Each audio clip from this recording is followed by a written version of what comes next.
कई बार ना cancer patients हमारे पास आके बहुत परेशान होते हैं और बोलते हैं सर 3 हफ्ते हो गए, टेस्ट पे टेस्ट कराते जा रहे, ट्रीटमेंट ही नहीं शुरू कर रहे, इतनी देर में तो कैंसर बढ़ जाएगा।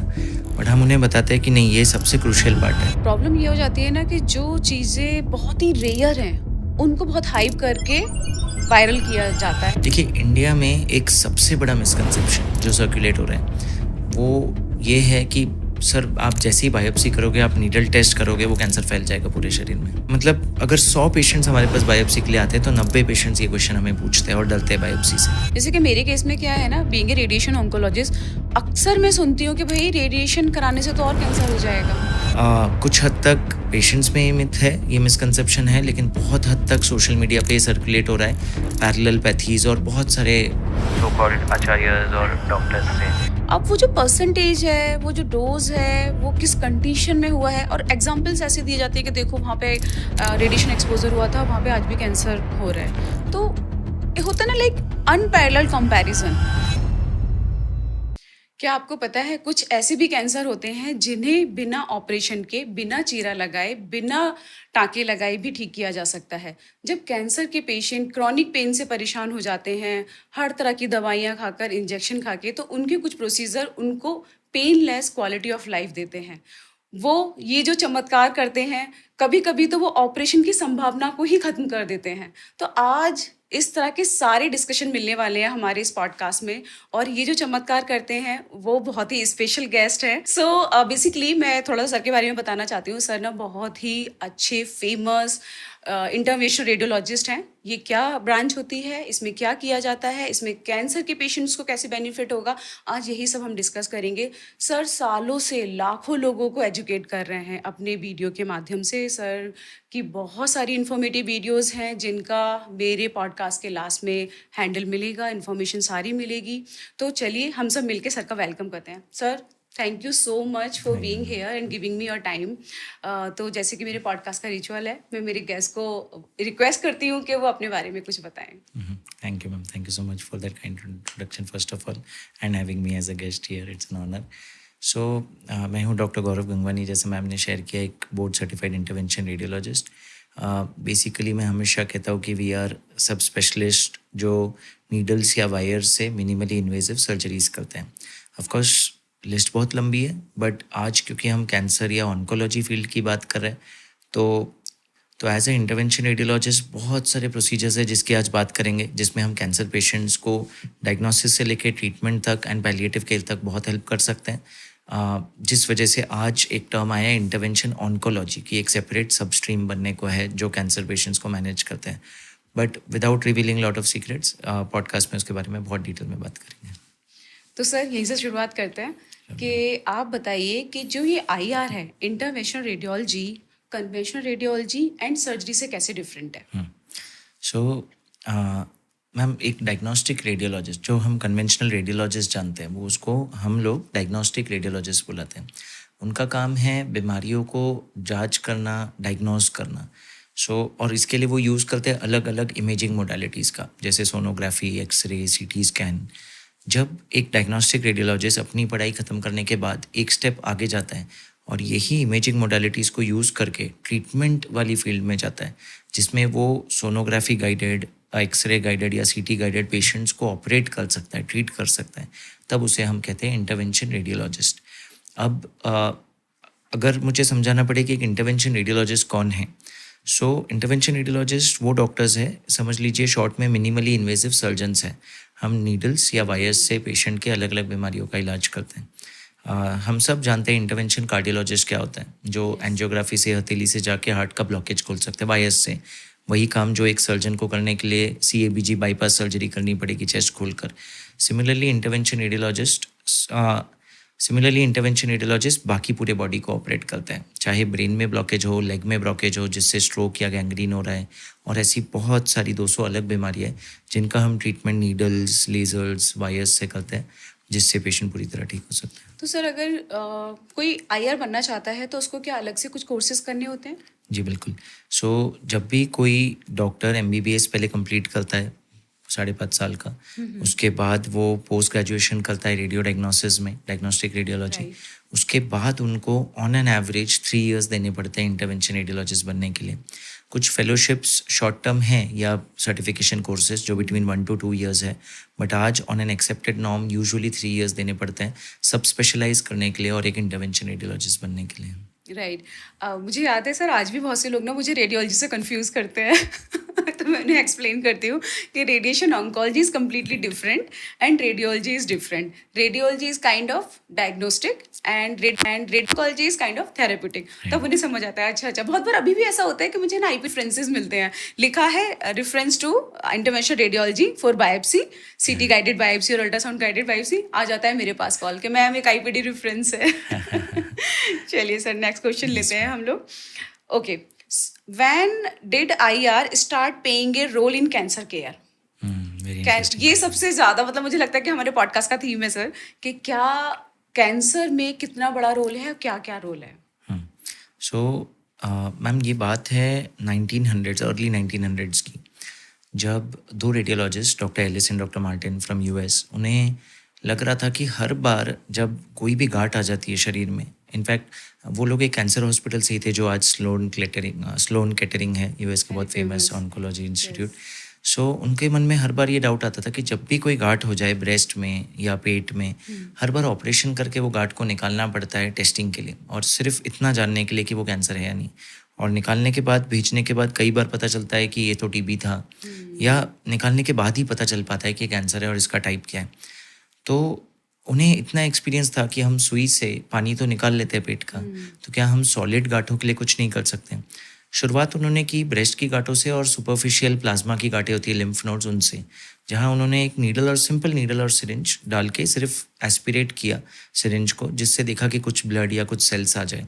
उसे ग्लास स्मीयर्स पे स्मीयर किया और ग्लास स्लाइड्स पे स्मीयर किया और लैब में भेज दिया।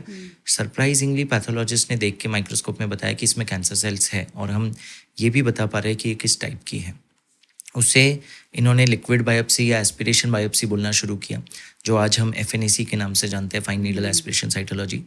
वहाँ से हमारा रोल शुरू हुआ डायग्नोसिस में कैंसर के, पहले एफएनएसीज और फिर धीरे धीरे बायोप्सीज, कि आपको पूरी गार्ड भेजने की ज़रूरत नहीं, आप एक स्पेशल नीडल ले जाके छोटा सा धागे जैसा टुकड़ा भेज सकते हो, जिसे कहते हैं परक्यूटेनियस ट्रू कट बायोप्सी। फिर बहुत लंबे समय तक बहुत से ऐसे कैंसर्स आ रहे थे, स्पेशली लिवर कैंसर्स, जिसमें ऑन्कोलॉजिस्ट एक बहुत बड़ा चैलेंज महसूस कर रहे थे कि जितना कीमोथेरेपी दे रहे हैं आईवी से, वो बहुत कम 10 से 15% पहुंच रहा है कैंसर तक, कैंसर पूरा डेड नहीं हो रहा है, और बहुत major dose first pass metabolism एक कंसेप्ट होता है, उस वजह से नॉर्मल ऑर्गन्स में जा रहा है और कॉम्प्लिकेशंस कर रहा है। तो पेशेंट का कैंसर तो क्योर नहीं हो रहा है, कुछ महीने की सर्वाइवल एक्स्ट्रा मिल रहा है, और साइड इफ़ेक्ट्स बहुत हो रहे हैं बाकी ऑर्गन्स में। तो साइमल्टेनियसली 1980s में इटली में डॉक्टर लिव ग्राही ने एक टेक्निक इजाज़ की जिसे कहते थे रेडियो फ्रीक्वेंसी एब्लेशन। उन्होंने देखा कि हम लेजर्स से, नीडल से कितनी सारी चीज़ों को जला पा रहे हैं, वेरिकोज वेन्स, कभी कभी गले में नोड्यूल्स। तो उन्होंने कहा similar technology radio frequency ablation से मैं लिवर कैंसर जला के देखता हूँ। उन्होंने एक नीडल लिवर में इंसर्ट की, उसे रेडियो फ्रीक्वेंसी जनरेटर से कनेक्ट किया, वो हीट से वो कैंसर क्योर हो चुका था जब सीटी स्कैन किया था जलने की वजह से। सेम टाइम जापानीज साइंटिस्ट, दो साइंटिस्ट थे, तो what I remember doctor Takamasu was the main one. उन्होंने एंजियोग्राफी टेक्निक तो करते ही थे हार्ट के लिए और धीरे धीरे बाकी बॉडी पार्ट्स के लिए भी, जैसे पैरों में गैंग्रीन हो जाए, ब्लॉकेज हो जाए। उन्होंने एंजियोग्राफी करके लिवर में वो वायर्स ले गए, और लिवर में जब उन्होंने डाई डाला, उन्होंने देखा कि हम कैंसर का ब्लड फ्लो देख पा रहे हैं, और सीधा सुपर सिलेक्टिवली उस ब्लड फ्लो में जाके उन्होंने कीमोथेरेपी डालना स्टार्ट किया, जो धीरे धीरे हम देखेंगे कि ये कंसेप्ट क्या है। और तब एवोल्यूशन हुआ टेस का, ट्रांस आर्टेरियल कीमो एम्बोलाइजेशन, कि आप सिर्फ आईवी कीमोथेरेपी देने से अच्छा, जो सिर्फ 15% डोज लेवल तक या कैंसर तक पहुंच रहा है, आप सीधा लिवर में जो ब्लड सप्लाई जा रहा है उसी में वो कीमोथेरेपी डोज दे दो, जिससे 100% डोज कैंसर में जाएगा और साइड इफ़ेक्ट्स बहुत कम होंगे। ये दोनों साइंटिस्ट और डॉक्टर्स का सक्सेस रेट इतना अच्छा था कि ये इंटरवेंशन ऑन्कोलॉजी, ये स्ट्रीम का इन्वेंशन हुआ 1980s में, जो आज हम देख रहे हैं कितना इवॉल्व हो चुका है। राइट। मुझे याद है सर, टेस एंड टीयर का तो बहुत बड़ा रोल है। तो अगर हम समराइज करें कि टॉप टू बॉटम कि किस किस कैंसर में आईआर का रोल है, तो सर एक बार उसकी लिस्टिंग करते हैं। Sure ma'am. सो बहुत से ऑर्गन्स में अगर कैंसर अर्ली स्टेज पे है, तो हम उसे एक छोटे से नीडल से डिस्ट्रॉय कर सकते हैं। फॉर एग्जाम्पल, लिवर में अगर कैंसर हो, बहुत जल्दी डिटेक्ट कर दिया गया है, 2 सेंटीमीटर का छोटा सा कैंसर है और एक ही जगह पे है, same similar sized cancers early stage में किडनी में, लंग में, इनफैक्ट थायराइड में, पैपिलरी माइक्रो कैंसर्स, अगर बहुत जल्दी स्टेज पे आप डिटेक्ट कर चुके हो, वो सिर्फ उस ऑर्गन तक सीमित है, कहीं फैला नहीं है, कोई लिम्फ नोड्स नहीं, कोई मेटास्टेसिस नहीं, तो एक ऑप्शन है सर्जरी। थायराइड में अगर माइक्रोपैपिलरी सीए है तो आधा थायराइड निकालना पड़ेगा। नॉर्मली ये तो नया कंसेप्ट है, मोस्ट केसेस में पूरा थायराइड निकालना पड़ेगा। लिवर में अगर कैंसर है तो यूजुअली आपको मिनिमम एक लोबेक्टॉमी यानी कि एटलीस्ट लिवर का 20% हिस्सा निकालना पड़ता है अगर आप कंजर्वेटिव हो तो भी। सेम फॉर किडनी, आपको पार्शियल नेफ्रेक्टॉमी, आधी किडनी निकालनी पड़ती है। ये सारे कैंसर्स जो मैंने बात की अलग अलग ऑर्गन्स के, इनमें हम एक छोटी सी नीडल डाल के इनको जला सकते हैं या फ्रीज कर सकते हैं, जिससे ये कैंसर्स डिस्ट्रॉय हो सकते हैं बिना किसी सर्जरी के। इनफैक्ट कई बार सिर्फ लोकल एनेस्थेशिया और थोड़ा सा सेडेशन या बेहोशी की दवा से, कोई जनरल एनेस्थेशिया नहीं, एंड पेशेंट 12 से 24 घंटे के अंदर अपने घर लौट सकते हैं। सो इस टेक्निक को हम कहते हैं थर्मल एब्लेशन, जिसमें हम हीट बेस्ड मैकेनिज्म्स यूज़ करते हैं, जैसे laser ablation, radio frequency ablation, microwaves, और कुछ नॉवेल मेथड्स और भी है, जैसे हीफू, हाई इंटेंसिटी फोकस्ड अल्ट्रासाउंड, या फिर कभी कभी कोल्ड टेम्परेचर्स यूज़ करते हैं, एक्सट्रीम कोल्ड टेम्परेचर, जिसे कहते हैं क्रायो एब्लेशन। इसके अलावा कई बार पेशेंट को कैंसर एक जगह पे है, जैसे आंतों में है, जिसे कहते हैं कोलोन कैंसर, और वहाँ से फैल के वो लिवर में जा चुका है और लिवर में 2 या 3 स्पॉट्स पे कैंसर आ गया है, मेटास्टेसिस हो गया है। सर्जन के पास पेशेंट जाता है कि सर मेरा कोलोन का ऑपरेट कर दो, कैंसर है। वो बताते नहीं, आपका स्टेज 4 हो चुका है, लिवर में पहुंच चुका है। तब हमारा एक मेजर रोल आता है। अगर एक ऑन्कोलॉजिस्ट यानी कि ऑन्को सर्जन को ट्रीट करना पड़े लिवर को, उसे लिवर का बहुत मेजर हिस्सा निकालना पड़ेगा। कभी कभी वो पॉसिबल भी नहीं हो पाता है, लेकिन हम वो तीनों अलग अलग कैंसर्स को जला सकते हैं, जिससे वो डिस्ट्रॉय हो जाएंगे। स्टेज 4 का जो डर था वो खत्म हो गया, अब कैंसर सिर्फ कोलोन तक सीमित है, सर्जन अब पेशेंट को क्योर कर सकता है। सो यूजुअली ये सारे कैंसर्स है जहाँ हमारा रोल आता है एब्लेशन टेक्नोलॉजी द्वारा फॉर क्योर या allowing the patient to enter surgery because we have cured the metastasis.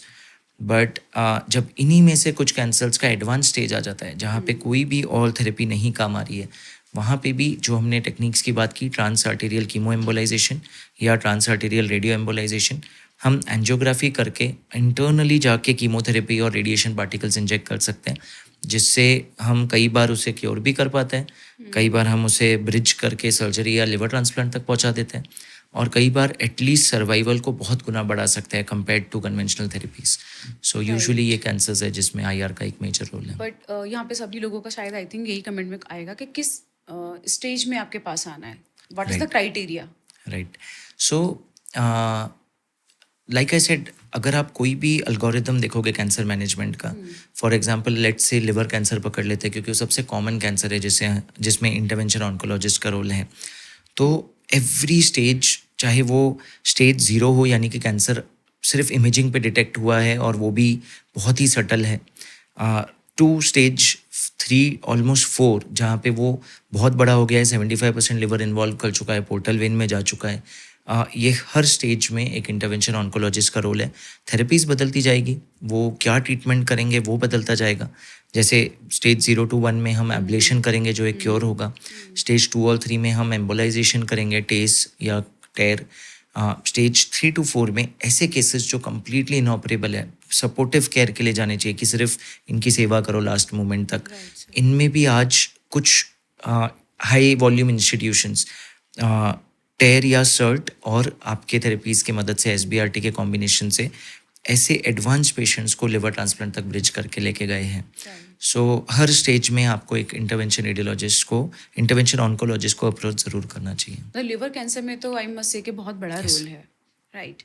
Okay, so basically जो मेरा Q&A का जो सेक्शन है उसको सर मैंने ना सेक्शन में डिवाइड किया हुआ है ताकि लोगों को थोड़ा सा ना इजी अंडरस्टैंडिंग हो। तो अभी तक तो हमने कवर किया इंट्रोडक्शन वाला पार्ट कि भाई IR क्या है और किस में रोल है, किस तरह से।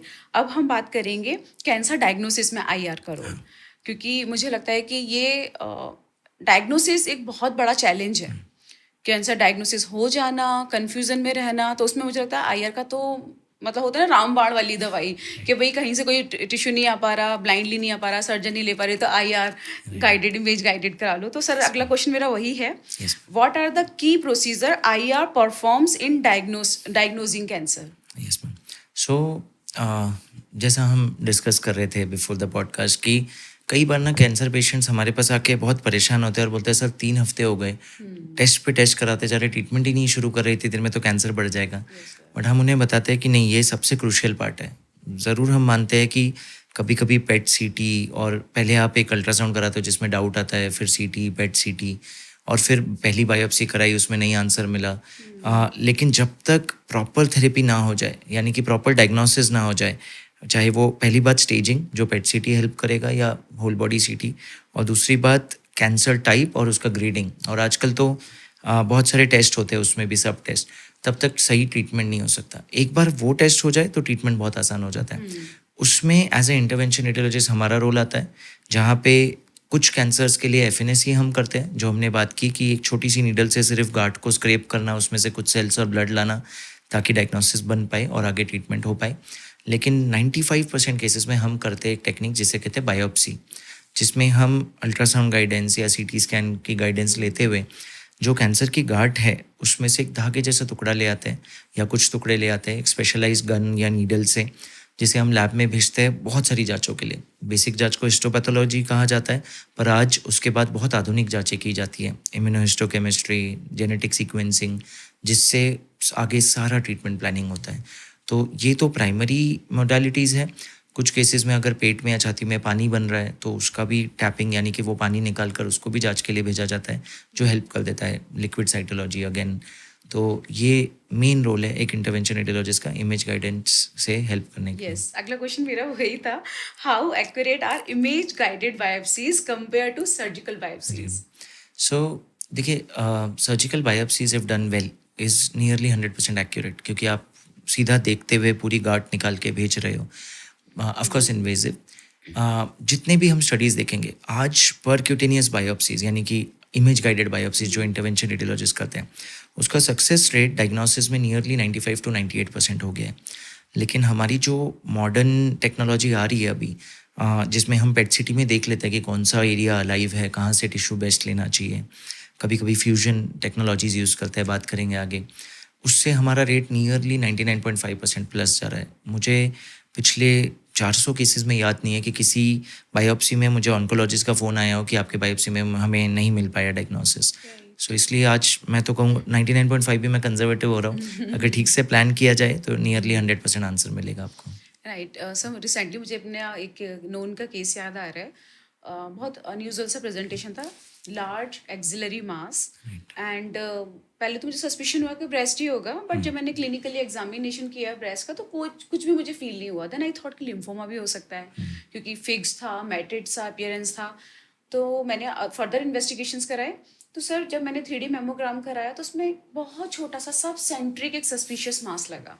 अब उसको तो ब्लाइंडली मुझे लग रहा था कि प्रोसीड करना नहीं चाहिए, तो मैंने फिर वो USG गाइडेड मैंने उनका ब्रेस्ट टिश्यू का फिर बायोप्सी लिया, and unfortunately she is positive. तो मतलब एक तरह से मैं कहूँगी कि IR का बहुत बड़ा एडवांटेज है कैंसर की एक्यूरेट डायग्नोसिस में। तो अब हम नेक्स्ट क्वेश्चन की तरफ चलते हैं सर। हमारा है next question, what are the most common misconception patients have about biopsies? ये तो आप बहुत फेस करते हो, आई थिंक। बहुत ज़्यादा।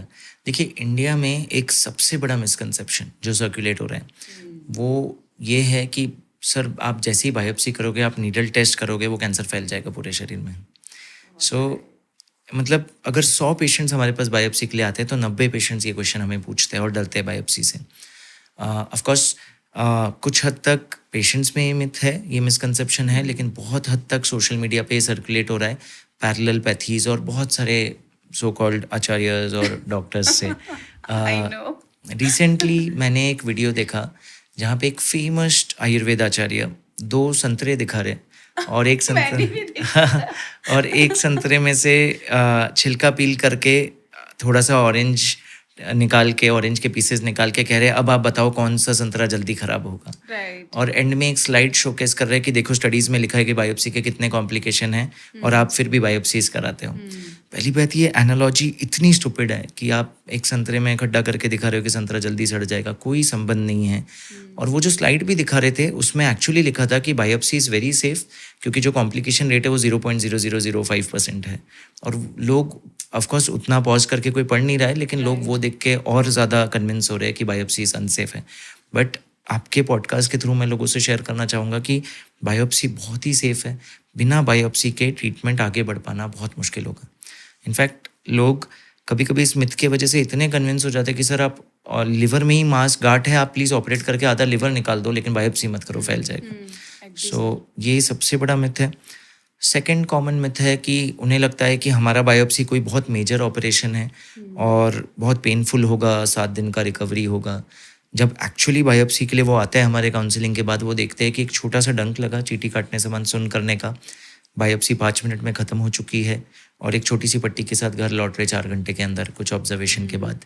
तो तब उन्हें रियलाइज़ होता है कि कितना ज़्यादा मिसकंसेप्शन और कितना उन्होंने मेंटली प्रिपेयर किया ट्रॉमा के लिए और था इतना simple. Right so end of course last myth ये है कि बायोप्सी अगर डॉक्टर ने लिख दिया है तो वो कैंसर है, वो श्योर है। तो ऐसा बिल्कुल नहीं है। 60% बायोप्सीज में infections, inflammatory conditions, non cancerous conditions आते हैं। जस्ट बिकॉज एक डॉक्टर को गांठ मिली और वो आपको बायोप्सी बोल रहा है, इसका मतलब ये नहीं है कैंसर है। इनफैक्ट अगर इन्फेक्शन या कोई और कंडीशन भी है तो बायोप्सी बहुत हेल्प करता है। इन्फेक्शन में हम एक्चुअली वो कीटाणु को ग्रो करके देख पाते हैं कि कौन से एंटीबायोटिक बेस्ट और जल्दी काम करेंगे, कल्चर या माइक्रोबायोलॉजी कहते हैं। तो बहुत ज़्यादा हेल्पफुल है बायोप्सीज। तो प्लीज़ अगर आपके डॉक्टर ने, ऑडियंस से ये शेयर करूँगा, बायोप्सी बोला है, आप ओपिनियंस ले लो दूसरे डॉक्टर्स के, पर अगर यूनानिमसली अग्री किया जा रहा है कि बायोप्सी ज़रूरी है तो वो ज़रूरी है, मत डरिए मिथ से। एक्चुअली आपने सर सही कहा।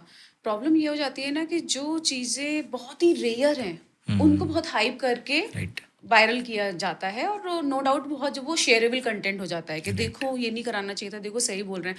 जैसे कि मेरे केस में क्या है ना, बीइंग ए रेडिएशन ऑन्कोलॉजिस्ट, अक्सर मैं सुनती हूँ कि भाई रेडिएशन कराने से तो और कैंसर हो जाएगा। अब वो जो परसेंटेज है, वो जो डोज है, वो किस कंडीशन में हुआ है, और एग्जाम्पल्स ऐसे दिए जाते हैं कि देखो वहाँ पे रेडिएशन एक्सपोजर हुआ था, वहाँ पे आज भी कैंसर हो रहा है।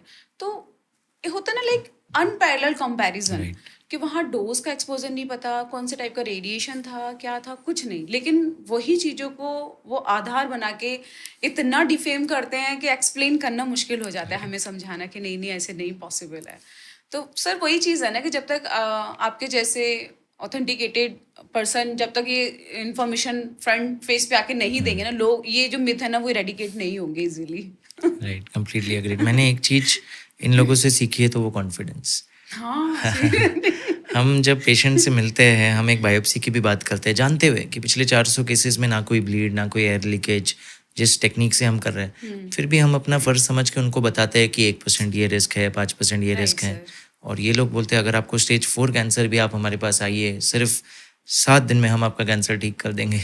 तो मुझे लगता है कि लोगों को खुद अवेयर होकर एजुकेट होना पड़ेगा और समझना पड़ेगा कि क्या चीज़ साइंस बेस्ड है और क्या चीज़ बिल्कुल इमोशन बेस्ड है, मैं कहूँगा। जो मैंने भी जो रियलाइज़ किया है ना सर अपने 10-15 साल की प्रैक्टिस में, वो मैंने ये रियलाइज़ किया है ना कि कैंसर की डायग्नोसिस में ना फियर जुड़ा हुआ है। और जहाँ पर लोगों को ये समझ आ गया कि ये बंदा डरा हुआ है, इसको बेवकूफ़ बनाया जाता है, वो उसको काउंसिल कर लेते हैं। क्योंकि हम लोग कभी भी कोई भी ऑन्कोलॉजिस्ट गारंटी नहीं देगा Right. 100%। इवन जो सर 100% रिजल्ट देते हैं ना कैंसर के ट्रीटमेंट, हम उसमें भी 100% गारंटी नहीं देते। वो लोग स्टेज 4 में भी 100% गारंटी देते हैं। तो ऑब्वियस सी बात है सर, लोग किसकी सुनेंगे। तो वही है। लेकिन यहाँ पे सर मुझे लगता है हम दोनों को यही मैसेज होगा कि प्लीज़ जो बंदा इस तरह की इन्फॉर्मेशन दे रहा है, सबसे पहले उसके क्रेडेंशियल चेक करो। और जो ऑलरेडी वो कर रहे होंगे, भाई आप जिस चीज़ का एडवर्टाइजमेंट कर रहे हो या जिस चीज़ का ट्रीटमेंट का आप बोल रहे हो उतना फॉर श्योर, तो जितनों को उन्होंने ट्रीट किया उनकी रिजल्ट देख लो, वो सबसे ज़्यादा ज़रूरी है। वो अपने रिजल्ट्स कभी नहीं शो करते बट अपनी थेरेपीज बताते हैं, और बेचारे डरे हुए कैंसर की डायग्नोसिस वाले पेशेंट फंस जाते हैं। मैं तो सर अक्सर फेस करती हूँ इनक्यूरेबल वाली स्टेज में, जब आते हैं ना क्यूरेबल स्टेज में कहीं और ट्रीटमेंट लेकर, तो बहुत पेनफुल होता है वो चीज़। लेकिन वही है, टाइम लगेगा। सर अभी हम बात करेंगे इंटरवेंशनल रेडियोलॉजी का इन कैंसर ट्रीटमेंट। तो वैसे तो आपने काफ़ी कुछ ऑलरेडी बता दिया है, लेकिन क्वेश्चन वाइज हम चलते हैं। तो पहला क्वेश्चन है, what type of cancer can be treated using IR? Right, हाँ। तो जैसा हमने शुरुआत में लिस्ट किया शॉर्ट में, बहुत से कैंसर्स है जिसमें एक इंटरवेंशन रेडियोलॉजिस्ट ट्रीटमेंट में एक मेजर रोल प्ले करता है। अर्ली स्टेजेस में जो हमने एक शॉर्ट में लिस्ट बताई थी, लिवर, लंग, किडनी, इसमें बहुत ज़्यादा कॉमन है अर्ली स्टेजेस में। एंड ऑफ कोर्स अभी थायराइड, माइक्रोपेपिलरी कैंसर्स, इसमें बहुत मेजर रोल आ रहा है अपकमिंग। इसके अलावा लिवर कैंसर्स हर स्टेज में। सो अगर किसी को प्राइमरी लिवर कैंसर है, हेपेटोसेलुलर कार्सिनोमा HCC, तो उसे तो सोचना ही नहीं है, हमेशा ऐसा हॉस्पिटल चूज करना है जहाँ ऑफकोर्स सारे ट्रीटमेंट आर्म्स हो बट एक इंटरवेंशन ऑन्कोलॉजिस्ट हो। Right, agree. So Can you explain how ablation procedure works for liver, kidney and lung cancers? Sure ma'am. So patients के लिए मैं ये बहुत ही लेमैन लैंग्वेज में सिंपल तरीके से समझाऊंगा। मान लीजिए लिवर में एक बहुत छोटी सी गांठ है 2 सेंटीमीटर की, और पेशेंट के पास 2 चॉइसेस है। पहला, सर्जरी करके लिवर का एक मेजर हिस्सा निकाला जाए, दूसरा एक छोटी सी नीडल से उसे बर्न कर सकते हैं, एंड फाइनली सारे डॉक्टर्स मिलके चूज़ करते हैं कि हम एब्लेशन के लिए जा रहे हैं। सो एक इंटरवेंशन रेडियोलॉजिस्ट पेशेंट को चाहे लोकल एनेस्थेशिया में, चाहे थोड़ा सा सेडेशन यानी कि नींद की दवा देकर CT स्कैन या अल्ट्रासाउंड टेबल पे ले लेंगे। अल्ट्रासाउंड में देखते हुए थोड़ा और सुन करके एक छोटी सी नीडल ले जाएंगे सीधा कैंसर की गांठ के अंदर। वो नीडल एक स्पेशल मेटल एंटीना है जिसको एक कॉपर केबल से एक जनरेटर से कनेक्ट कर दिया जाएगा। वो जनरेटर से लेट से हम radio frequency ablation technology use कर रहे हैं, RFA किरणें आएगी नीडल के अंदर, नीडल का टिप से हीट जनरेट होगा, कभी कभी to the tune of 120 to 150 degrees, जिससे वो कैंसर और उसके आजू बाजू का 1 सेंटीमीटर टिश्यू बर्न हो जाएगा। लास्ट में हम अल्ट्रासाउंड या CT पे चेक करते हैं कि अच्छे से कैंसर का हर एक मार्जिन कवर हुआ है ना, उसके आसपास का अच्छा टिश्यू कवर हुआ है ना, ताकि वापस आने के चांसेस ना के बराबर हो जाए, और फिर हम डिक्लेयर करते हैं कि yes procedure is successful, we can stop now. So इतना सिंपल है ये ट्रीटमेंट। इसमें हम चाहे रेडियो फ्रिक्वेंसी की किरणें ले लें, माइक्रोवेव की किरणें ले लें, एक्सट्रीम फ्रीज करके क्रायो एब्लेशन किरणें ले लें, और अब कुछ और बहुत नॉवेल टेक्नोलॉजीज आ गई है जैसे कि हीफू, जिसमें पेशेंट को नीडल की भी ज़रूरत नहीं है, इनविजिबल किरणें जाके अल्ट्रासोनिक वेव्स या साउंड वेव्स कैंसर को जला देती हैं। अरे वाह। सो ऐसे बहुत सारे आधुनिक इलाज है जिससे इसको ट्रीट किया जा सकता है। So basically, all OPD procedures. These are all daycare procedures. So some of high volume centers are doing it almost like a OPD based. After sedation, as soon as patient comes off, 6 to 8 hours, take a test CT, no bleed, send the patient home. And 99% patients are going home within 8 to 12 hours. Great. अच्छा sir, ये एक question बहुत ज़रूरी है हमारे India में ये पूछना, तो क्योंकि फाइनेंशियली बहुत ज़्यादा कंस्ट्रेंट्स हो जाते हैं, तो ये पैनल में या TPA वगैरह में कवर होता है प्रोसीजर? So ये सारे के सारे प्रोसीजर्स TPA में और पैनल में कवर्ड होता अरे है, वाह। बिकॉज ये सारे US FDA procedure approve procedures है। सारे प्रोसीजर्स का इंडिया में भी बहुत सारे वैलिडेटेड स्टडीज़ है। अब इनफैक्ट मैक्सिमम का लेवल 1 डेटा है जो हमारे साइंटिफिक लिटरेचर में एक हाईएस्ट लेवल ऑफ एविडेंस होता है, तो इसलिए सब के सब कवर्ड है। क्योंकि बहुत ज़रूरी चीज़ हो जाती है ना, आपको पता ही है सर हमारे इंडिया में मैक्सिमम पेशेंट कैसे होते हैं। सो बेसिकली आपने बहुत अच्छे से अभी तक प्रोसीजर बताया, लेकिन मैं चाहती हूँ सर आप एक बार in short taste and tear के बारे में और बताएं, and how effective are they in liver cancers. बिल्कुल सारा डिस्कशन हमारे लिवर कैंसर के अराउंड ही है। बस सो सपोज किसी को लिवर में अभी कैंसर है, लेकिन वो एब्लेशन के साइज क्राइटेरिया से काफ़ी बड़ा हो चुका है। 6 सेंटीमीटर का कैंसर है, 8 सेंटीमीटर का, ऑलमोस्ट कभी कभी मल्टीपल कैंसर, एक गांठ नहीं है जिसको आप जला सको, 8 गांठें बन चुकी हैं। ऐसे में क्योंकि एब्लेशन तो कर नहीं सकते और सर्जन भी इसमें कुछ नहीं कर सकता, बिकॉज 8 अलग अलग गांठें अलग अलग सेगमेंट्स में, ऐसे में हम एंजियोग्राफी करते हैं पेशेंट के। मैं ट्रांस रेडियल बहुत प्रेफर करता हूँ, बट थाई से भी जा सकते हैं। थाई से या हथेली से एक छोटी सी वायर लेके जाएंगे लिवर की वो नस में जो इन कैंसर्स को सप्लाई कर रही है। Okay. लकीली ये नसें लिवर में 2 टाइप के सप्लाई होते हैं। एक नस लिवर को सप्लाई करती है 90%, दूसरी नस ये कैंसर्स को सप्लाई करती है, हेपेटिक आर्टरी बोलते हैं उसे। उसके सुपर सिलेक्टिवली वो नसों में जाएंगे जो कैंसर्स को सप्लाई कर रही है, और उसमें 2 चीज़ें करेंगे, 2 थेरेपीज़ का यूज़ करेंगे। एक तो कीमोथेरेपी उसके अंदर जाके छिड़केंगे जिससे सारा कीमोथेरेपी 90 to 100% कैंसर में जाके बैठ जाए और उसे किल करे। एंड दूसरा, हम वो कैंसर का ब्लड फ्लो बंद कर देंगे। हम उसमें एक स्पेशल पाउडर छिड़केंगे, केमिकल पाउडर, पॉलीविनाइल अल्कोहल, जिससे वो कैंसर को ब्लड भी नहीं मिलेगा, क्योंकि वो कैंसर में कीमोथेरेपी उसे कंटिन्यूस डिस्ट्रॉय कर रही है, उसका ब्लड ऑक्सीजन कट ऑफ हो चुका है, वो कैंसर बहुत इजीली डेड हो जाता है। सो इस टेक्निक को कहते हैं trans arterial chemo embolization. Same तरीके से अगर हम जाके कैंसर में रेडिएशन पार्टिकल्स छिड़क दें, Y90 माइक्रोस्पियर्स, तो फिर वो सेम रेडिएशन थेरेपी अंदर बैठकर वो पूरे कैंसर को डिस्ट्रॉय कर सकती है, और इसे हम कहते हैं ट्रांस आर्टेरियल रेडियो एम्बोलाइजेशन या selective internal radiation therapy, SIRT. So ये दोनों थेरेपीज़ का अपना जगह है, लेकिन ये दोनों अमेजिंग है फॉर लार्ज लिवर कैंसर्स या मल्टीपल लिवर कैंसर्स। और सर इनका ऐसा कोई साइड इफेक्ट भी नहीं होता? बहुत कम होता है. सो अगेन कोई थेरेपी नहीं है चाहे मिनिमली इन्वेसिव हो जिसका साइड इफेक्ट ना हो, पर रिलेटिवली अगर यही कैंसर पेशेंट को कीमोथेरेपी लेनी पड़े या रेडिएशन लेना पड़े इतने साइज के लिए, उस मुकाबले बहुत कम होता है. लिवर पे असर कम है, सारा डोज इफेक्ट ज़्यादा है, और क्योंकि बाकी ऑर्गन्स में नहीं जा रहा है तो bone marrow suppression, neuropathies, hair fall ये सब ना के बराबर होता है. तो kind of local side effect रहेंगे जैसे सिस्टमिक होते हैं मेजर कीमोथेरेपी में, वो सब नहीं फेस करना पड़ेगा. ग्रेट. सर अभी हम बात करेंगे कैंसर पेन एंड पैलिएटिव में इंटरवेंशनल रेडियोलॉजी का role. So question is how does IR help in managing cancer related pains? Yes. So cancer बहुत अलग अलग मैकेनिज्म से पेन कॉज करता है. पहला है कि just because of its presence and size वो पेन कर सकता है. दूसरा, कई बार वो क्रिटिकल स्ट्रक्चर्स को चोक कर देता है, जैसे पित्त की पाइप को, यूरिन की पाइप को, जिस वजह से ऑलमोस्ट स्टोन जैसा पेन होने लगता है कि यूरिन जैसे किडनी स्टोन हो जो पाइप को बंद कर चुका है, ऐसा पेन होने लगता है. तीसरा, ऑफकोर्स जो नर्व प्लेक्सेस करंट कैरी करते हैं from organs to the spinal cord and brain, क्योंकि वो उनको चोक करने लगता है, इनकेस करने लगता है, तब पेन होता है.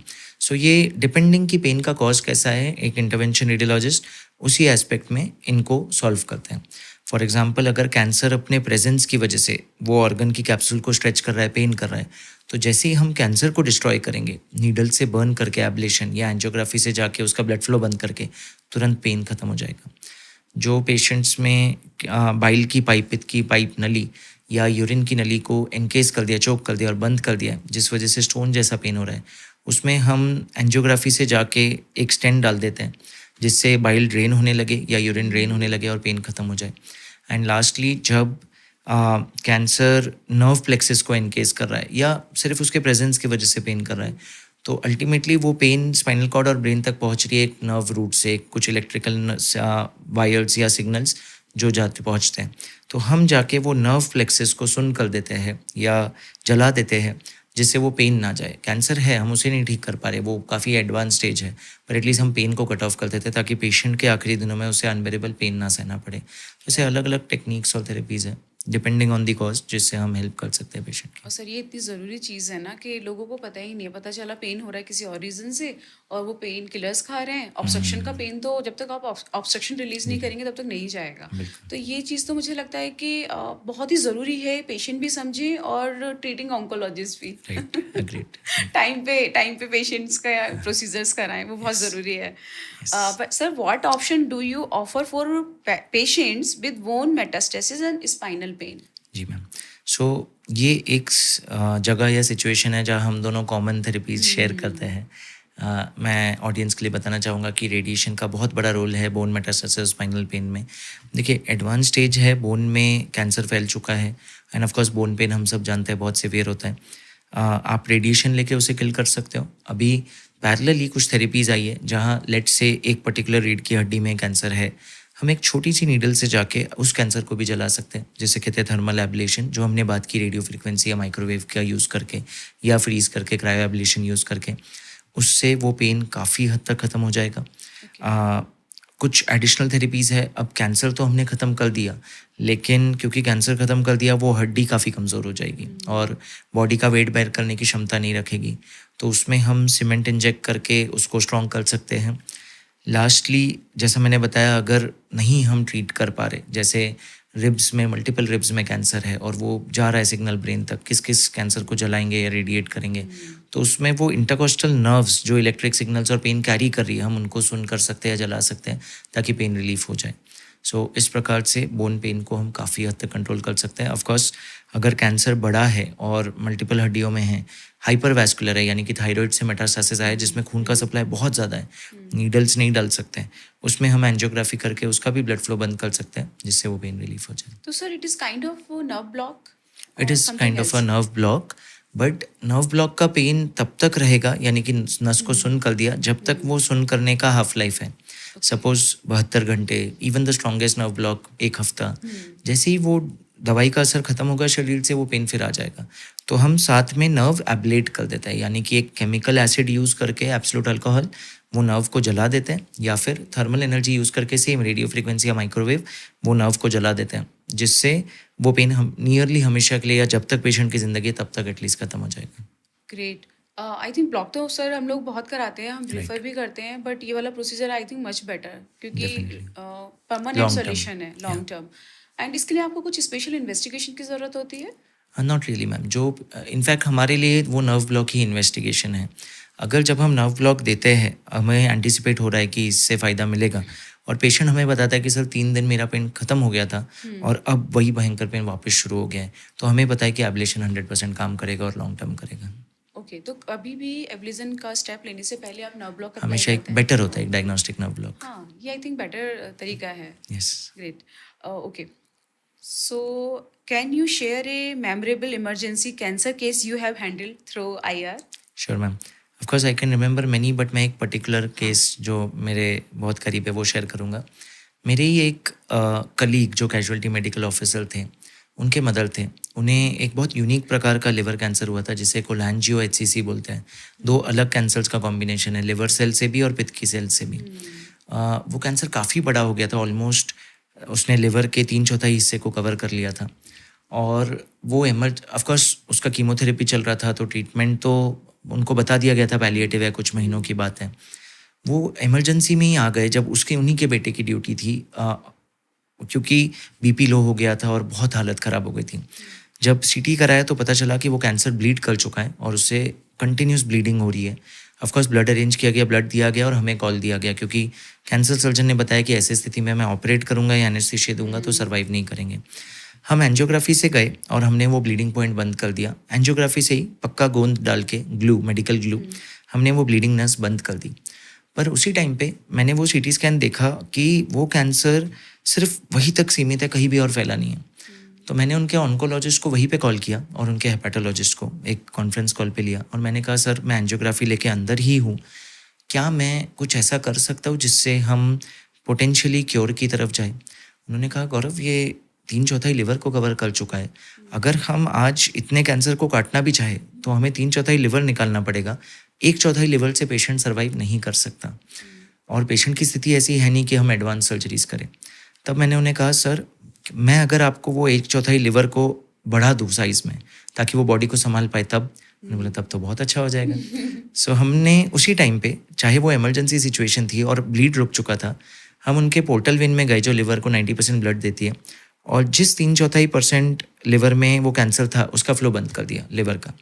सारा का सारा 100% फ्लो जो आ रहा था अब जा रहा था वो 1/4 लिवर में जिसमें कैंसर नहीं था, जिससे 1 महीने के अंदर वो 1/4 लिवर बढ़ के आधा लिवर बन चुका था। कंपनसेट। यस, कंपेंसेटरी हाइपरट्रॉफी हो गई उसकी।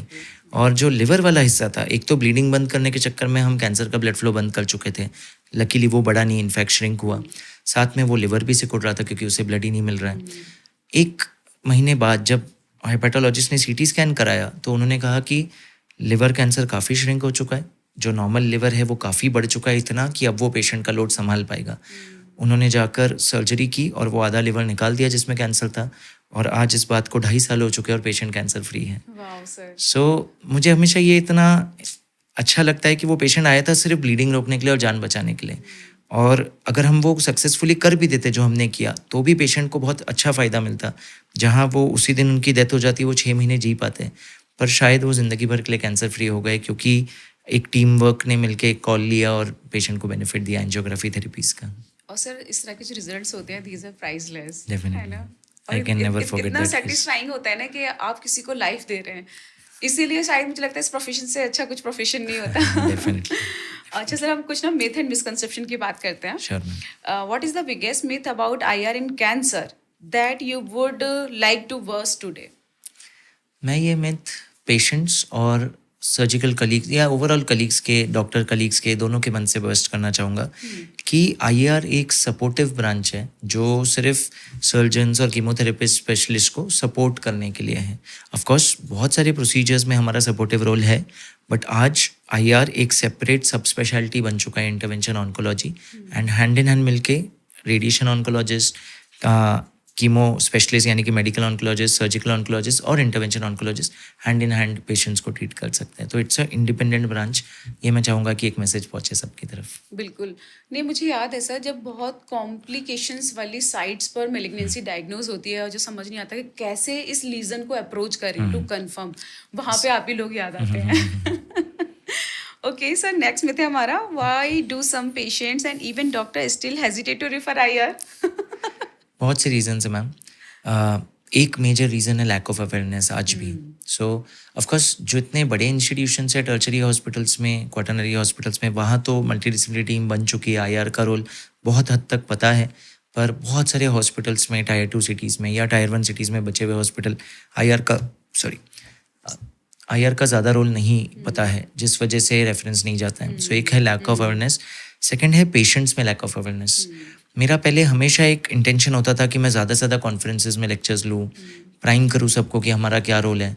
पर जब मैंने अपनी सोशल मीडिया जर्नी शुरू की और डायरेक्ट पेशेंट्स में अवेयरनेस क्रिएट करने की कोशिश की, मैंने डिफरेंस देखा। सो पेशेंट्स में भी अवेयरनेस बहुत कम है, जो एक मेजर रीज़न है। सेकेंड में भी है कॉस्ट ऑफ थेरेपीज, ऑफकोर्स, क्योंकि हमारा इंटरवेंशन है।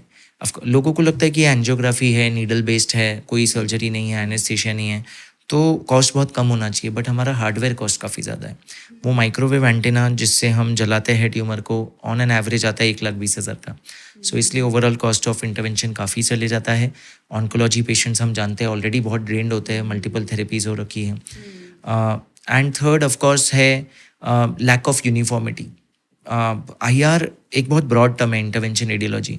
एक इंटरवेंशन रेडियोलॉजिस्ट हो सकता है उसने अपनी ज़िंदगी में कैंसर वाला इलाज ना किया हो, वो एंजियोप्लास्टी कर रहा होगा, स्ट्रोक केयर कर रहा होगा, ब्रेन और लेग्स के इंटरवेंशन या डायलिसिस के इंटरवेंशन कर रहा होगा, पर कैंसर केयर नहीं किया होगा। जब उसे रेफरेंस जाएगा तो हो सकता है रिजल्ट्स उतने यूनिफॉर्म ना हो, जिस वजह से कलीग्स का उतना फेथ ना आ पाए थेरेपीज पे। तो बहुत वास्ट है, वो यूनिफॉर्मिटी और गाइडलाइंस लाने की ज़रूरत है, जिससे और फेथ बढ़े और एक रेफरल पैटर्न बढ़े। Absolutely agree. सर, फिर भी मैं जानना चाहूँगी, जैसे कि आपने भी कॉस्ट वाला इशू एड्रेस किया है, तो रफ आइडिया कि कितना कॉस्ट पड़ेगा? क्योंकि जहाँ तक मुझे लगता है ना, ऑन्कोलॉजी ओवरऑल ही इतना कॉस्टली ट्रीटमेंट है, इतना कॉस्टली अफेयर है ना, कि कोई भी प्रोसीजर, मतलब मुझे नहीं लगता कि आईआर के प्रोसीजर इतने कॉस्टली होंगे कि उन्हें इतना सोचना पड़े। जो मुझे लगता है कि शायद वो ये इशू होगा कि ज़्यादातर प्रोसीजर स्टेज 4 में मोस्ट इफेक्टिव होते हैं। लाइक हमने पेन मैनेजमेंट की बात करी या ब्लीडर्स रोकने की बात करी, तो आई थिंक पेशेंट हेजिटेट करते हैं कि इतना मच अमाउंट इस चीज़ के लिए, क्योंकि मैंने भी देखा है कि मैम सिर्फ इसके लिए इतना ज़्यादा अमाउंट, बट उन्हें एक्सप्लेन करना मुश्किल है। लेकिन मुझे लगता है कि अवेयरनेस ही एक तरीका है कि लोगों को ज़्यादा से ज़्यादा मैसेज जाए। ओके, तो सर नेक्स्ट है हमारा, is IR only a temporary solution और can it be curative in some cancers? Yes ma'am, it can be curative in very many cancers, especially if the patient presents in the right stage at the right time. So for example, हमने जो अभी तक बात की कि इसके लिए एक छोटा सा एग्जांपल दूंगा कि अगर किसी को थायराइड में माइक्रोपैपिलरी कैंसर्स हैं, वर्ल्ड ओवर ट्रेडिशनली इसका ट्रीटमेंट था टोटल थायराइडेक्टॉमी, कि भले वो कैंसर 1 सेंटीमीटर से कम है, कहीं फैला नहीं है, पर आपको पूरा थायराइड निकालना पड़ेगा। बहुत फिर स्टडीज़ हुई और पता चला कि आप इतने छोटे कैंसर के लिए, जो शायद ग्रो होने में 30 से 40 साल ले लें, आप पूरा थायराइड निकाल रहे हो, तो आप सर्वेलेंस पे रखो पेशेंट को, यानी कि हर साल सोनोग्राफी करते रहो। हो सकता है पेशेंट ओल्ड एज से डेथ हो जाए और कैंसर बढ़े ही ना या फैले ही ना। लेकिन हमेशा ऐसे सर्वेलेंस वाले ऑप्शन में पेशेंट को बहुत एंग्जाइटी रहती थी कि कैंसर है अंदर, पहले वो 10 मिलीमीटर था, वो 12 हो गया है, 15 हो गया है, किस स्टेज पे ये लोग ऑपरेट करेंगे। अब ऑपरेट करेंगे तो पूरा थायराइड निकाल लेंगे, वॉइस चेंज का रिस्क, सारी ज़िंदगी मेडिसिन लो। पर जब वो पेशेंट अगर हमारे पास आ जाए 10 मिलीमीटर्स पे या 15 मिलीमीटर्स पे, हम एक छोटी सी ओपीडी बेसिस पे लोकल एनेस्थीसिया देके, पेशेंट पूरे प्रोसीजर में मुझसे बात कर रहा है, मैं एक छोटी सी नीडल से वो कैंसर को जला सकता हूँ। और उसमें एवरेज टाइम, क्योंकि 10 मिलीमीटर का है, एवरेज टाइम लगेगा बिटवीन 2 to 5 मिनट्स। और उसके बाद मैं पेशेंट को कहूँगा आप इधर थोड़ी देर पकड़ो, और 15 मिनट बाद कहूँगा अब आप घर जाओ, कोई पट्टी की ज़रूरत नहीं।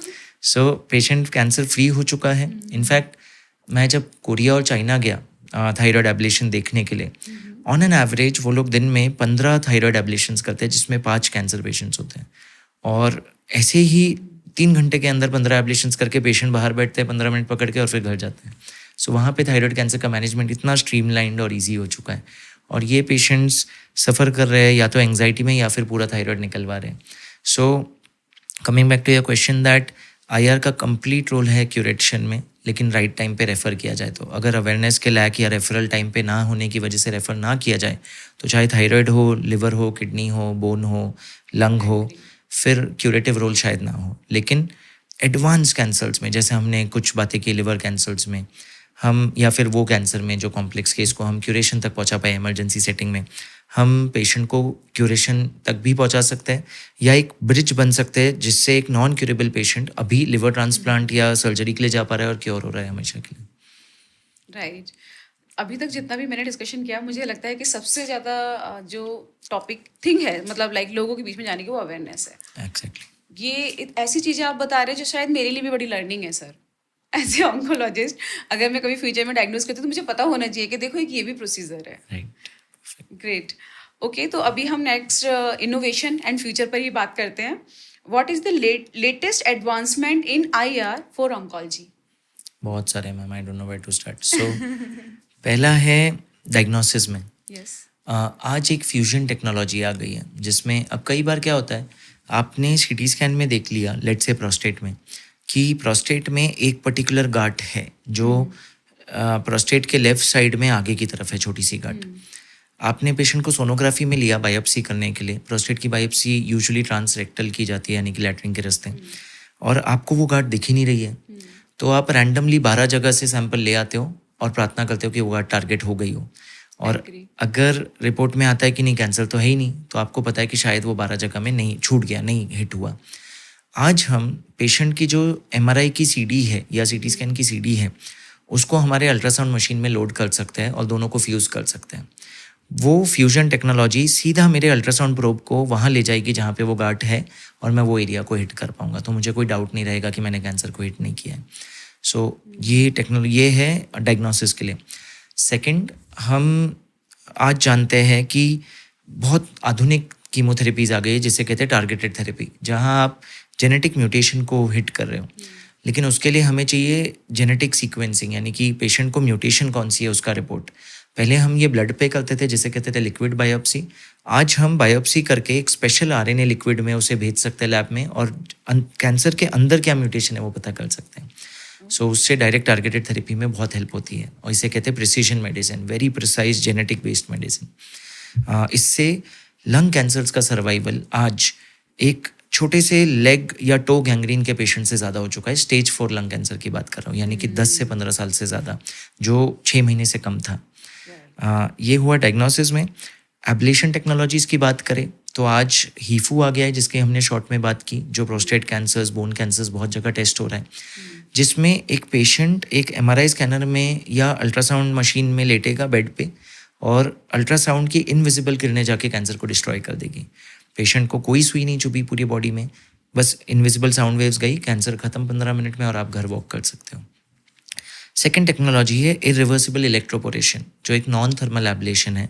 कॉम्प्लेक्स मेडिकल जार्गन है, बट इसमें शॉर्ट में ये है कि अगर एक कैंसर एक बहुत डीप जगह पे है और वो खून की नसों को, नर्व्स को घेर के बैठ गए, जिस वजह से सर्जन हाथ नहीं लगा सकता, नहीं तो इरिवर्सिबल डैमेज हो जाएगा, हम जला नहीं सकते या फ्रीज नहीं कर सकते, इरिवर्सिबल उन कीमती स्ट्रक्चर्स को इरिवर्सिबल डैमेज हो जाएगा, तब हम ये टेक्नोलॉजी का यूज़ करते हैं। इसका ब्यूटी ये है कि ये मैजिकली कैंसर को डिस्ट्रॉय करता है, पर नॉर्मल ऑर्गन्स को नहीं टच करता, उनको नहीं डिस्ट्रॉय करता है। सो आप ऐसे, जैसे पैंक्रियाटिक कैंसर्स है जिनसे फेमस स्टीव जॉब्स और बहुत सारे सेलिब्रिटीज़ की डेथ हुई है, हमारे इरफान खान, तो उनको भी अगर एक पर्टिकुलर स्टेज पे डिटेक्ट हो क्योर कर सकते हैं। सो इतना रेवोल्यूशनरी टेक्नोलॉजी है। और ऐसे अनगिनत आजकल AI और रोबोटिक्स आ गया है IR में। मैं इंडिया में बैठे बैठे अगर अफ्रीका में एक पेशेंट को लिवर कैंसर है, रोबोटिक आर्म से एब्लेशन कर सकता हूँ, नीडल से जला सकता हूँ उसका कैंसर, और AI बेस्ड टेक्नोलॉजी से कंफर्म कर सकता हूँ कि मैंने अच्छे से मार्जिन्स कवर कर लिए ना, जिससे कैंसर वापस ना आए। सो इतना ज़्यादा एडवांसमेंट आ चुका है इंटरवेंशन ऑन्कोलॉजी में आज। आई एम सरप्राइज्ड कि मोस्टली पेशेंट और सर्वाइवर और उनके फैमिली मेम्बर्स हमेशा कैंसर वैक्सीन कब आएगी, कैंसर वैक्सीन कब आएगी, ये डिस्कस करते हैं, बट उन्हें ये पता ही नहीं कि ऑलरेडी वैक्सीन से भी ज़्यादा इफेक्टिव प्रोसीजर्स आ चुके हैं। सर, आपको और ज़्यादा अवेयरनेस देनी पड़ेगी, इसके लिए आपको और ज़्यादा पॉडकास्ट करनी पड़ेगी मेरे साथ। ओके, तो अभी तक जैसे कि हम ऑलरेडी बात करते आ रहे थे, नेक्स्ट क्वेश्चन वही है, do you think IR is under utilized in cancer care in India? मैं कहूँ डेफिनेटली यस। आई मीन आपको आंसर खुद ही पता है। मैं कहूँगा मे बी 5 to 10% IR का पोटेंशियल यूज़ हो रहा है, और इसका मैं सिंपल एग्जांपल देना चाहूँगा। हम सब जानते हैं कि जब हमारे कैंसर पेशेंट्स बहुत एडवांस स्टेज पहुँचते हैं, बार बार पेट में पानी बन रहा है या छाती में पानी बन रहा है, बहुत सिंपल सा पैलिएटिव प्रॉब्लम है, ऐसे में सॉल्यूशन क्या होता है, पेशेंट हर 7 दिन में, 3 दिन में, 15 दिन में हॉस्पिटल आता है, एक नीडल से वो पानी निकाला जाता है। पेशेंट को पता है कि मेरा पैलिएटिव केयर है, मेरे आखिरी कुछ दिन बचे हैं, मैं गाँव जाना चाहता हूँ या घर पे रेस्ट करना चाहता हूँ, फैमिली में स्पिरिचुअल एनलाइटमेंट के लिए जाना चाहता हूँ, बट हॉस्पिटल विजिट्स ख़त्म नहीं हो रहे हैं, सुइया चुभ रही है, ट्रॉमेटिक है। ऐसे में एक इंटरवेंशन रेडियोलॉजिस्ट एक स्पेशल प्लोरेक्स टनल कैथेटर डाल सकता है, एक छोटी सी ट्यूब जो उस पानी में चली जाएगी और उसका दूसरा छोर पेट से स्किन की चमड़ी के नीचे टनल होते हुए एक छोटा सा एंड बाहर होगा जो पट्टी के नीचे होगा। पेशेंट उसके ऊपर टी शर्ट पहने घूमे, जब उसे लगे कि 7 दिन हो गए, अब पानी बहुत बिल्डअप हो गया, पेट फूल रहा है, उसको बस पट्टी निकालनी है, एक छोटा सा वैक्यूम कंटेनर इस ट्यूब से कनेक्ट करना है, जिसका ट्रेनिंग दिया जाता है। लिटरली कोई भी कर सकता है घर पे, कोई नैनी या कोई रिलेटिव भी, कोई स्पेशलाइज नर्स की ज़रूरत नहीं है। सारा पानी खिंच के निकल जाएगा बिटवीन 1 to 3 लीटर्स। वो डिस्कनेक्ट किया, एक और पट्टी लगा दी। पेशेंट वो घर पे जब तक वो जिंदा है वो कर सकता है, उसे कोई हॉस्पिटल की ज़रूरत नहीं है। दूसरा एक कॉमन प्रॉब्लम जो बहुत ज़्यादा कॉमन है, कीमोथेरेपी जब पेशेंट्स को दी जाती है, बोन मैरो सप्रेस हो जाता है, पेशेंट का सेल काउंट कम हो जाता है, प्लेटलेट काउंट कम हो जाता है, उसे आगे कीमो नहीं दे पाते, जानते हुए कि अब कैंसर का क्योर नहीं हो पाएगा, पर क्या करो, पेशेंट को किल नहीं कर सकते। हम एक छोटा सा प्रोसीजर कर सकते हैं कि जो टिल्ली होती है स्प्लीन, उसका ब्लड सप्लाई हम हथेली से जाके बंद कर सकते हैं, एटलीस्ट आधे स्प्लीन का, जिससे उसके सेल काउंट, प्लेटलेट काउंट बढ़ जाएंगे और 95% पेशेंट्स कीमोथेरेपी ले पाएंगे। वाह, ये तो सीरियसली मेरे लिए भी नहीं, मुझे भी नहीं पता था Yes. सर इसका। So, ये प्रोसीजर्स होते हैं? ये प्रोसीजर्स बहुत कॉमनली होते हैं वेस्ट में और इसका बहुत डेटा है, बट अनफॉर्चुनेटली इतना अंडर यूटिलाइज्ड है कि इंडिया में ऑन्कोलॉजिस्ट भी नहीं जानते इस बारे में। मैं नहीं जानती। एंड मैं I audience admit it. And audience जानते हैं कि आप कितने बड़े सेटअप में, क्वार्टरनरी इंस्टीट्यूट में बहुत ही अकॉम्प्लिश रेडिएशन ऑन्कोलॉजिस्ट हो। सो पॉइंट इज, ये अवेयरनेस तब आएगा कलीग्स में भी जब हम इंटरवेंशन ऑन्कोलॉजिस्ट उसके बारे में शेयर करेंगे। एंड तो it is that under utilize कि डेली का जो हर कैंसर पेशेंट, बट स्प्लीन का फंक्शन आप स्टॉप Right. कर रहे हैं, तो सर उससे बाकी की चीजें कॉम्प्रोमाइज नहीं होगी? मैम मेन कॉम्प्रोमाइज जो होता है वो है कि आप इम्यून सिस्टम को थोड़ा वीक कर रहे हो against a few organisms. Spleen सिर्फ सेल्स को किल करके सेल काउंट नहीं कम करता है, बल्कि हम जानते हैं ऑर्गेनिजम्स को भी किल करता है, Right. जर्म्स को। तो उसके लिए हमें ये प्रोसीजर करने के पहले कुछ वैक्सीन्स देनी होती है, स्पेशल 3 वैक्सीन्स, Okay, sir. जिसके बाद मोस्टली कोई प्रॉब्लम नहीं आती है। So now, sir, patient-centered insights. What should a cancer patient ask their oncologist or radiologist about IR? So पहली चीज patient should ask is, sir is there any minimally invasive options for doing the same thing. For example, अगर किसी को surgery suggest की गई और बताया गया है कि आपकी आधी किडनी निकालनी पड़ेगी, पार्शियल नेफ्रेक्टोमी करना पड़ेगा, वो पूछ सकता है कि सर आपके एविडेंस, आपके लिटरेचर के हिसाब से कोई भी मिनिमली इन्वेजिव ऑप्शन है। इससे वो सर्जन को एक सिग्नल जाएगा कि हाँ, I should discuss the other minimally invasive options for this condition. So that is one. Second, I always feel, मैं ये क्वेश्चन का प्रिविलेज लूँगा एक छोटा सा मैसेज देने के लिए पेशेंट्स को, कि कई बार हम बहुत इमोशनल या नॉन रेलिवेंट क्वेश्चन पूछते हैं या जेनरिक क्वेश्चन पूछते हैं एज अ पेशेंट रिलेटिव, कि सर मेरा पेशेंट ठीक तो हो जाएगा ना, सर कोई साइड इफेक्ट तो नहीं होगा। रादर देन दैट हमें थोड़े ऑब्जेक्टिव क्वेश्चंस पूछने चाहिए, कि सर 5 ईयर सर्वाइवल रेट कैसा होगा, सर क्या हम क्यूरेटिव थेरेपी के लिए जा रहे हैं या पैलिएटिव थेरेपी। 90% पेशेंट्स मैंने देखा है स्टेज 4 कैंसर है, ऑन्कोलॉजिस्ट के पास गए, कीमोथेरेपी ले रहे हैं। अब ऑन्कोलॉजिस्ट जानता है कि ये पैलिएटिव है, पर पेशेंट को कीमोथेरेपी के 18 सेशन हो गए और आज तक ये नहीं पता कि मेरा पेशेंट ठीक नहीं हो सकता, सिर्फ लाइफ बढ़ सकती है। सर ये आपने बिल्कुल सही कहा, ये मैंने भी बहुत फेस किया है। पेशेंट मेरे पास आएंगे पैलिएटिव रेडिएशन के लिए, उन्हें यही नहीं पता कि उनका इंटेंट क्या है, Right. उनका मतलब लाइक इस टाइम ट्रीटमेंट किस पर्पज से चल रहा है। That is absolutely agree. मुझे लगता है पेशेंट को इतना अवेयरनेस होना चाहिए, they Right. Should ask cross questions. Yes. Great. So basically ये तो आप ऑलरेडी सर में बहुत बार बता चुके हैं, but still I will take this question again. Are these procedure painful? What is the recovery time like? So मैं हमेशा मेरे पेशेंट्स, जब ये पेशेंट्स दोनों क्वेश्चन हमें हमेशा पूछते हैं, मैं हमेशा उन्हें कहता हूँ, देखो आपको इतना पेन होगा जितना एक इंसेक्ट स्टिंग में होगा, एक चींटी काटने से मन जो डंक लगता है तेज, सुन करते समय उतना पेन होगा, उसके बाद आपको कोई पेन नहीं होगा। अगर मुझे लगता है उससे ज़्यादा पेन है तो मैं आपको सेडेट कर दूंगा, बेहोश कर दूंगा, वो भी पूरा एनेस्थीसिया या वेंटिलेटर नहीं, सिर्फ थोड़ी सी नींद की दवा, और उसके अलावा पेन नहीं होगा। हाँ, जब आप होश में आओगे, कभी कभी कैंसर का ब्लड फ्लो बंद कर दो तो वो चीखता है खून के लिए, लेमन लैंग्वेज में हम उसे इस्केमिक पेन बोलते हैं. सो वो हो सकता है जो आराम से मेडिसिन से हम टॉलरेबल लिमिट्स में पहुंचा देंगे. सो पेन ज़्यादा बड़ा कंसर्न नहीं है हमारा. रही बात रिकवरी की, तो रिकवरी पहले कभी एक ज़्यादा मेजर कंसर्न नहीं था, पर आज के बिजी लाइफस्टाइल में चाहे एक सीईओ चाहे एक होम मेकर दोनों ज़्यादा टाइम ऑफ वर्क नहीं अफोर्ड कर पाते. तो इसलिए हमारे प्रोसीजर्स में कई बार आई वुड से 90% of the time it can be a day care setting, जहाँ पेशेंट 8 से 12 घंटे में अपने घर लौट रहा है. एक्सट्रीम केसेस में अगर हमें लगता है लिवर डिसफंक्शन या थोड़ा टाइम लगेगा रिकवरी में, तो 2.5 दिन, उससे ज़्यादा नहीं. थर्ड डे पेशेंट अपना रेगुलर एक्टिविटीज स्टार्ट कर सकता है, including office work, home course, everything. Wow.